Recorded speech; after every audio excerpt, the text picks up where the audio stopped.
ناس كتير قوي بتسأل يعني ايه، وانا بتكلم ساعات بقول ان احنا مركز، او انا بنشتغل كمركز بمعايير دولية. يعني ايه معايير دولية، ويعني ايه معايير محلية او عربية؟ طيب احنا عندنا في المعايير الدولية.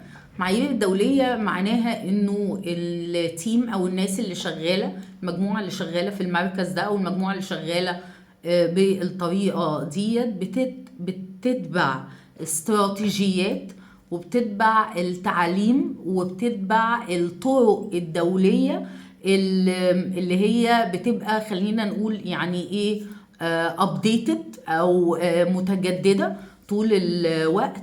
وبيبقى لهم استراتيجيات للتعليم العلاجي ولصعوبات التعلم. ده اللي احنا بنسميه معايير دولية. كذلك الاختبارات بتاعتهم بتتبع نفس المعايير الدولية، فالاختبارات بتبقى بتتجاب من بره متبقاش من مصر او من الدول العربية. الاختبارات دي بتبقى كذلك معمولة للأولاد أو للناس اللي بتدرس بالمناهج الدولية.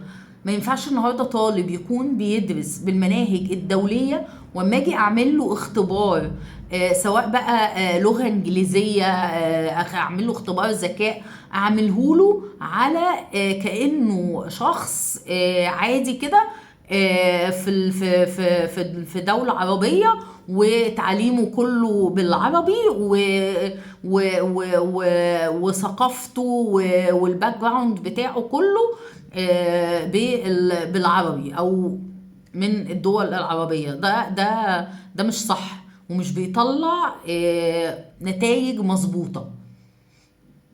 بالتالي في مجموعة من المراكز بتشتغل زي ما اتفقنا بمعايير دولية، وتاني بمعايير دولية معناها ان احنا كتيم او كناس بتشتغل على الاقل نصنا، او خلينا نقول ل40 ل50% احنا ناس واخدين دبلومات، وواخدين شهادات من دول أوروبية أو من أمريكا.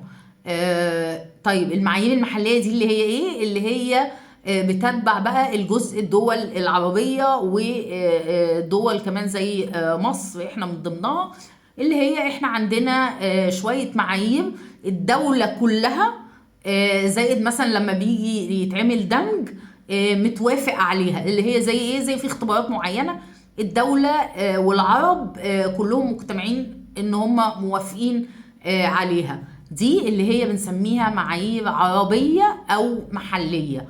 وهنرجع تاني نقول ليه التصنيفين دول موجودين، لانه انا لو طالب النهاردة في مدرسة دولية مش صح اطلاقا، غلط خالص، ومش هتدي نتائج مظبوطة ان انا اكون سواء بشتغل في مركز بيعمل بمعايير محلية، او بعمل اختبارات بطريقة بتتعمل بطريقة محلية، او بشتغل مع ناس على العلاج او الثيرابي او التعليم العلاجي اللي احنا بنشتغل تاني بطريقة محلية، وانا اكون بدرس في مدرسة او في تعليم دولي، في تعليم بريطاني امريكي او كندي.